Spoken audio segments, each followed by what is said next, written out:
This talk is a summary of my book, The Wit of William Shakespeare.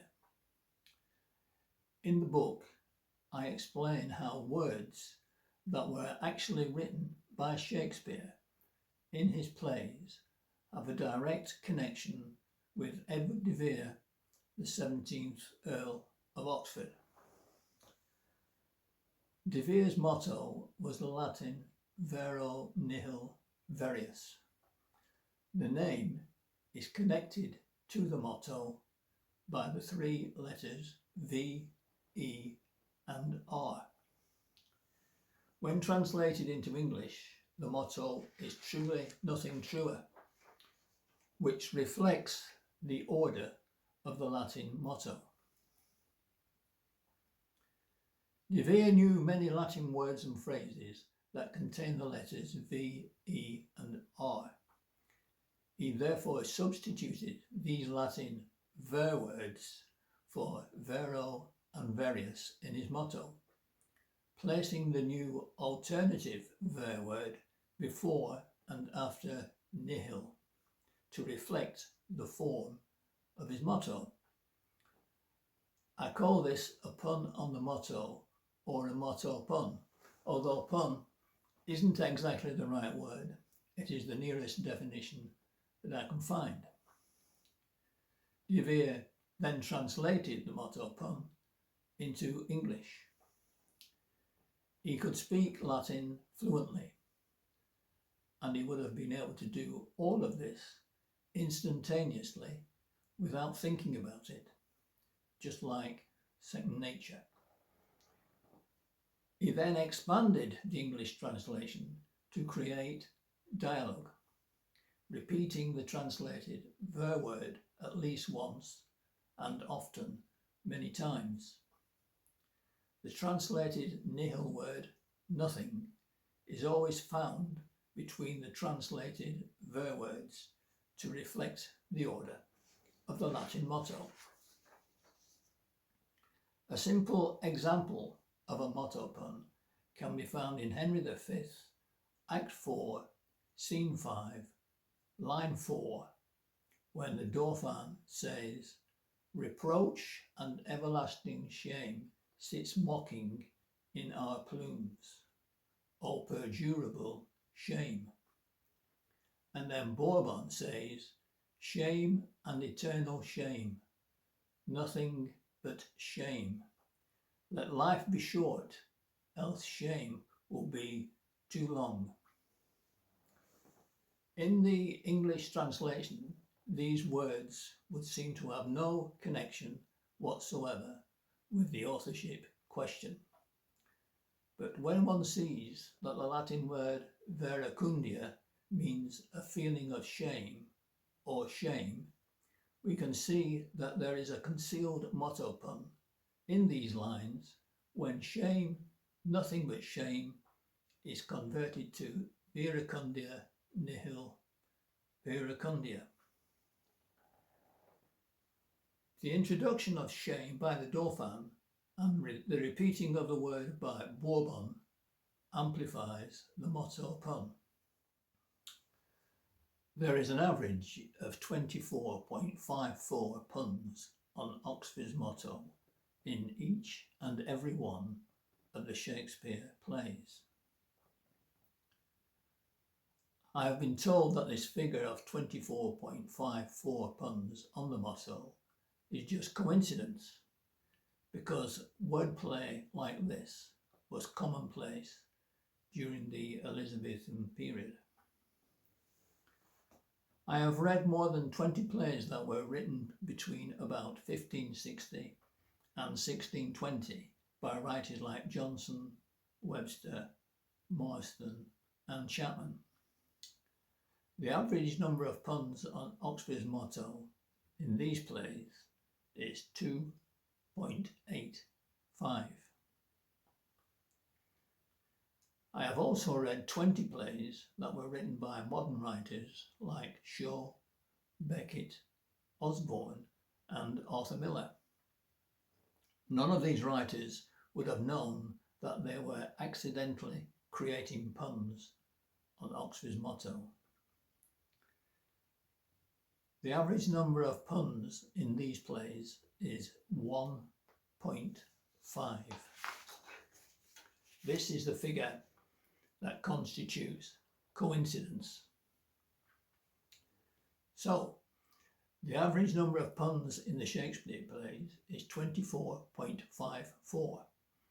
The average number of puns in plays in the 16th and 17th century period is 2.85, and in plays written by modern writers, 1.5. So there are 16 times more puns in a Shakespeare play than are found by coincidence. But it is not just a matter of quantity. The quality or complexity of the puns should be taken into account. The puns in Shakespeare are much more complex than in the other plays. Some of the episodes in the Shakespeare plays can contain 2, 3, 4 or more concealed ver words, each of which is repeated more than once, and then in the middle of this cluster of ver words is the nihil element, which might also be repeated more than once. These puns can be many lines in length, whereas in the 16th and 17th century plays and in the modern plays there is only one ver word, which is only repeated once, and the nihil element is not always between the two ver words. It could be before or after the two ver words. These puns are rarely more than one line in length.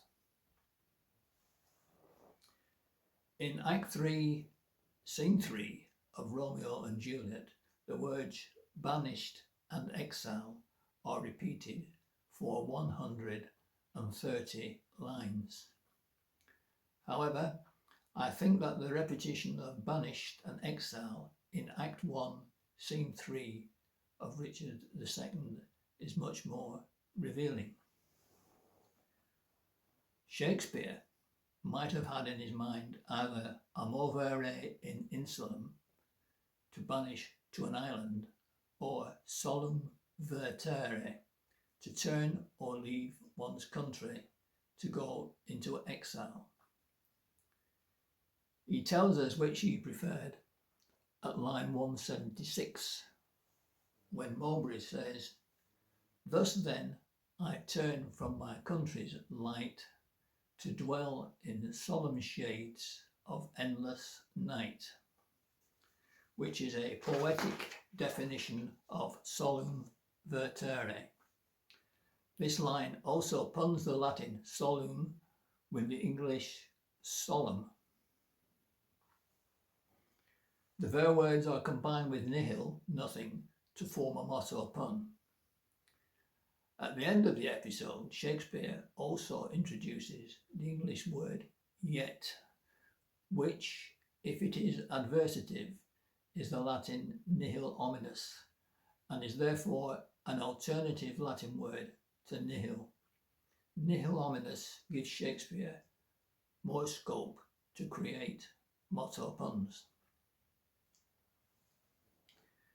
Shakespeare not only used the letters ver to give a verse sound, he also used vir, which also gives a verse sound, and he used words that almost tell his name, like Veer or de Veer.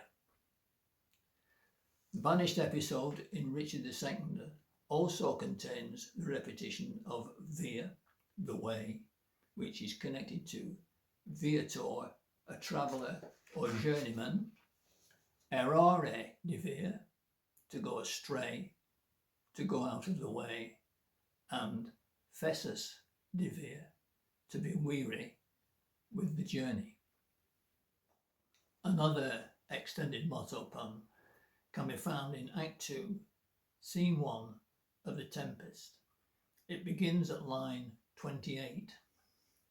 Antonio, which of he or Adrian, for a good wager, first begins to crow. Sebastian, the old cock. Antonio, the cockerel. Sebastian, done. The wager. Antonio, a laughter. Adrian, though this island seemed to be desert. Antonio, ha ha ha. So why is the wager a laughter? Because the Latin risum movere or commovere means to cause laughter or to raise a laugh, and Shakespeare makes it clear that by speaking first, Adrian is the cause of laughter. There are two more motto puns before this laughter episode is taken up again at line 171. Gonzalo, do you mark me, sir? Alonso, prithee, no more. Thou dost talk nothing to me. Gonzalo, I do believe your highness, and did it to minister occasion to these gentlemen, who are of such sensible and nimble lungs that they always use to laugh at nothing. Antonio, 'twas you we laughed at. Gonzalo, who, in this kind of merry fooling, am nothing to you, so you may continue and laugh at nothing. Antonio, nay, good my lord, be not angry. Gonzalo, will you laugh me asleep? The motto pun here is the repetition of risum movere, which is coupled with stomachum movere, to be angry, both of which are combined with the repeated nihil. The meaning of risum movere is made clear in the dialogue when Antonio says, "'Twas you we laughed at." Gonzalo is the cause of laughter. The porter's scene from Macbeth is very important in the Shakespeare authorship debate because the Shakespeare establishment claim that it must have been written after the trial of Father Henry Garnet for misprision of treason in March of 1606, and therefore could not have been written by the Earl of Oxford, who had died almost 2 years before.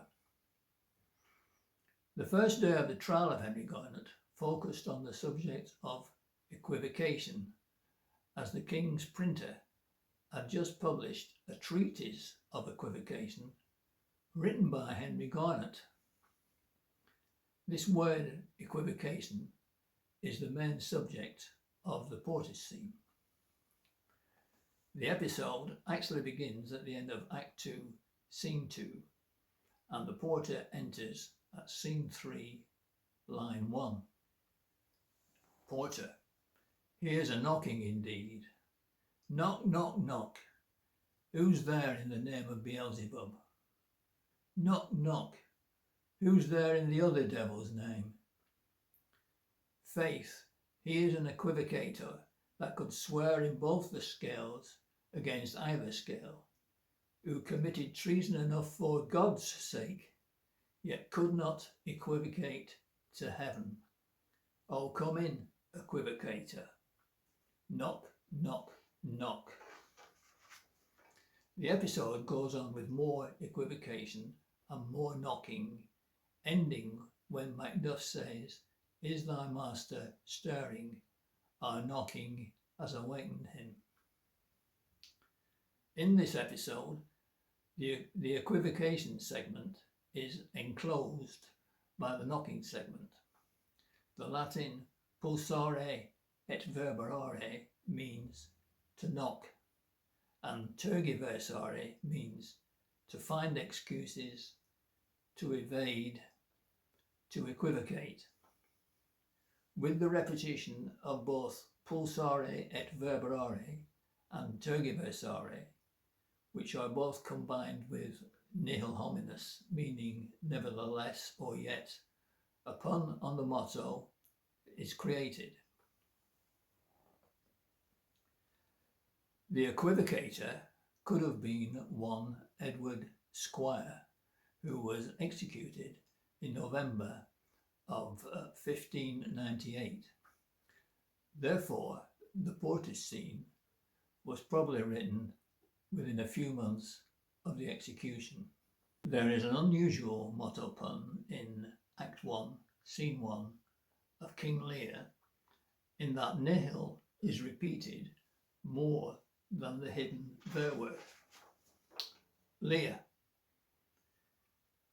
Which of you, shall we say, doth love us most? Goneril, our eldest born, speak first. Goneril. Sir, I love you more than word can wield the matter. Cordelia. What shall Cordelia speak? Then poor Cordelia, and yet not so, since I am sure my love's more ponderous than my tongue. Lear. Now our joy. What can you say to draw a third more opulent than your sisters? Speak. Cordelia. Nothing, my lord. Lear. Nothing? Cordelia. Nothing. Lear. Nothing will come of nothing. Speak again. The Latin verba facere means to make words or to speak, and is connected to verbum, a word, which, when combined with the repeated nihil and nihil hominis, produces a motto pun.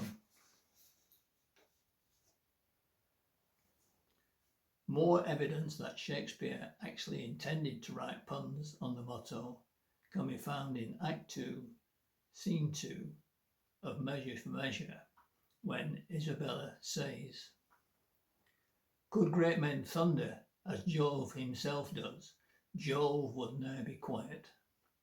For every pelting petty officer would use his heaven for thunder, nothing but thunder. The Latin tenare verba foro means to thunder forth, or more literally, to thunder words forth. When combined with the Latin nihil, a motto pun is created. Furthermore, tenare, or tonans, is a divine epithet, especially of Jupiter, thundering Jupiter, and, knowing this, Shakespeare has Isabella say, Could great men thunder as Jove does, Jove would ne'er be quiet. Jove being the diminutive of Jupiter.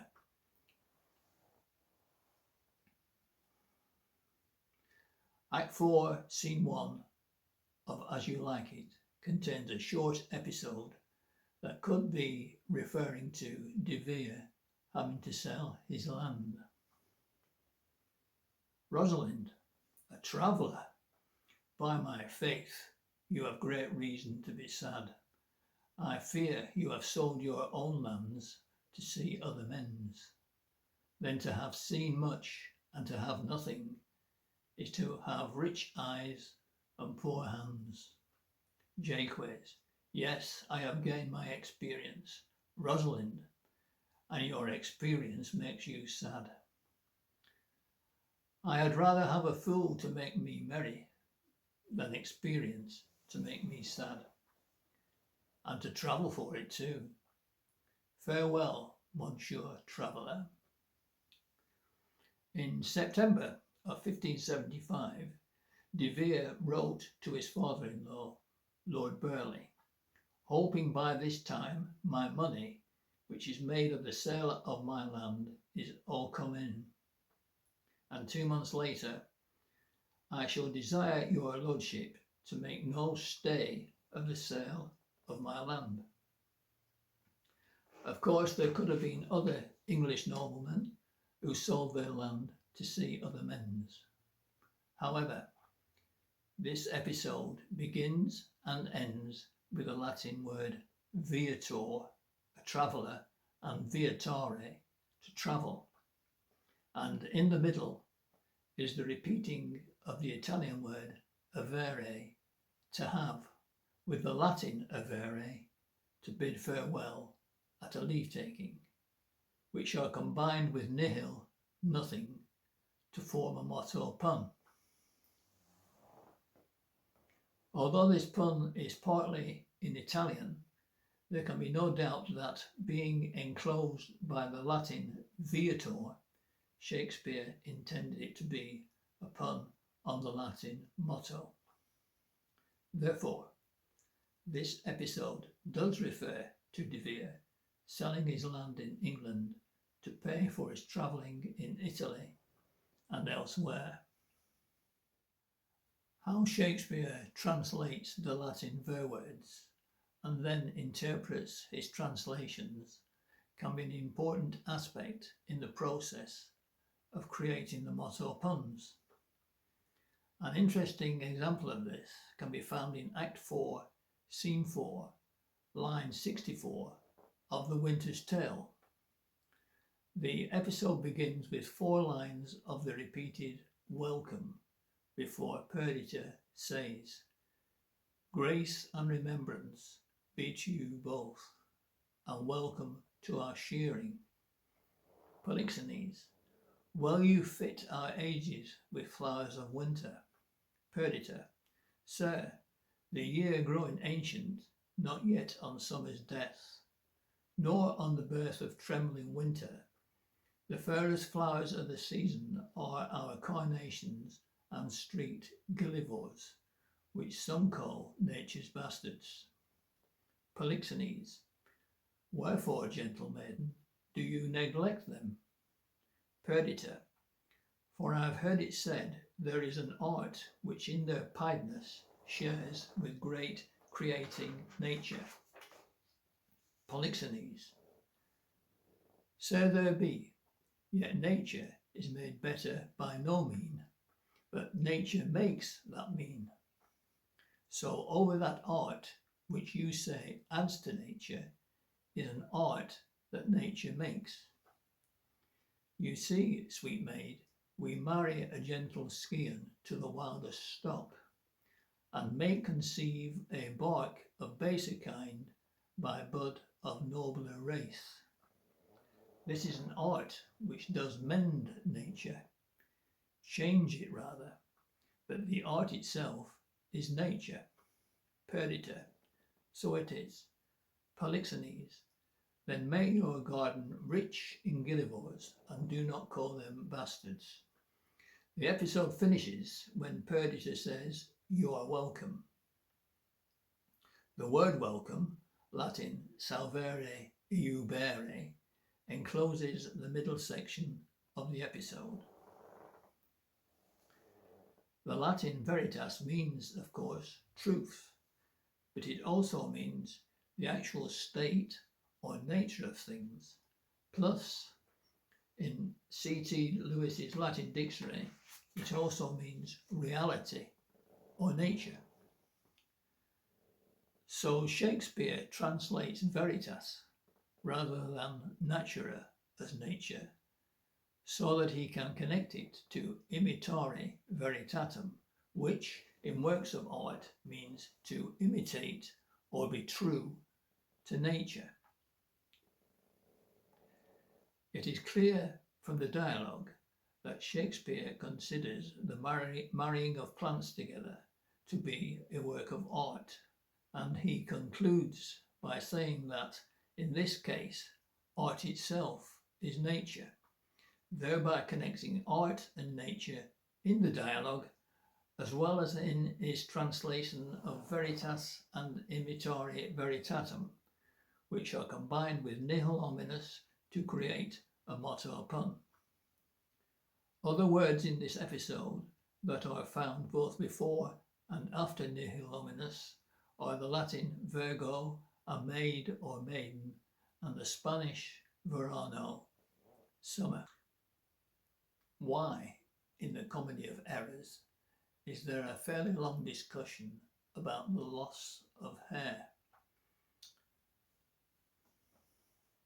Because Shakespeare's intention was to create a motto pun from the Latin calvere, to be bare of hair, to be bald. Why does Oliver wrestle with Charles in As You Like It? Because a motto pun is formed from the Latin pervertere, which means to overthrow, to turn upside down, and in the 1879 and 1933 editions of the Lewis and Short Latin Dictionary, it means to throw down in wrestling. Why in the banquet scene of Macbeth does the ghost of Banquo appear twice to Macbeth? The Latin simulacra virtutis means an appearance, an apparition, a shadow, a phantom or ghost. The Latin verba facit immortuo means he talks to the dead, in vain or idle talk. And Macbeth talks to the ghost of Banquo twice after the two appearances. And between the two appearances, Macbeth says, "My worthy friends, I have a strange infirmity, which is nothing to those that know me." So this episode has been contrived by Shakespeare to form a pun on the motto, simulacra virtutis, verba facit immortuo, nihil simulacra virtutis, verba facit immortuo.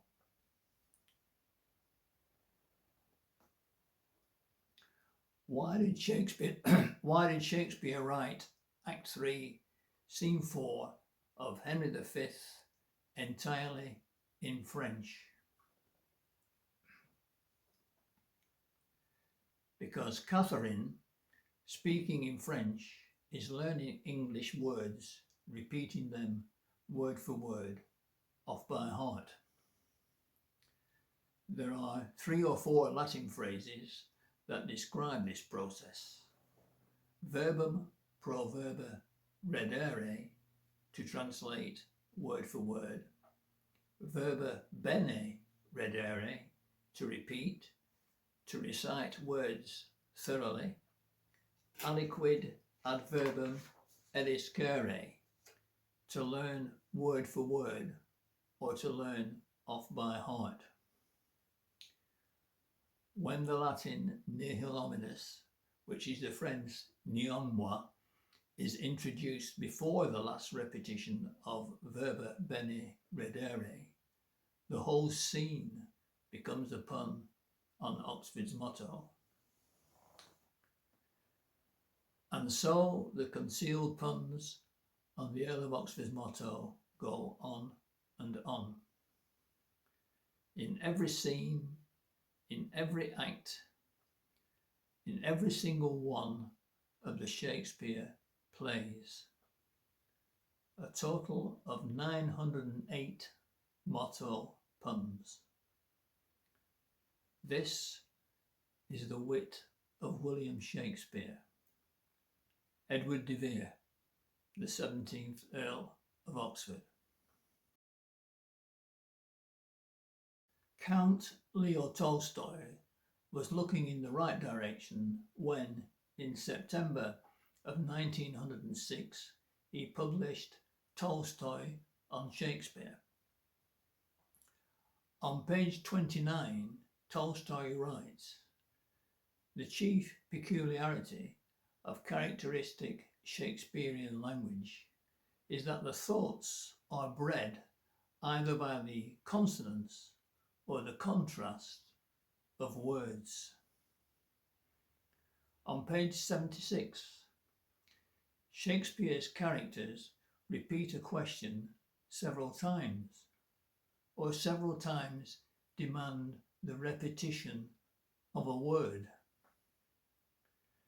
And on page 94, one sees intentional artifice. One sees that he is not in earnest, but that he is playing with words. Of course, Tolstoy was quite correct. Shakespeare is playing with words.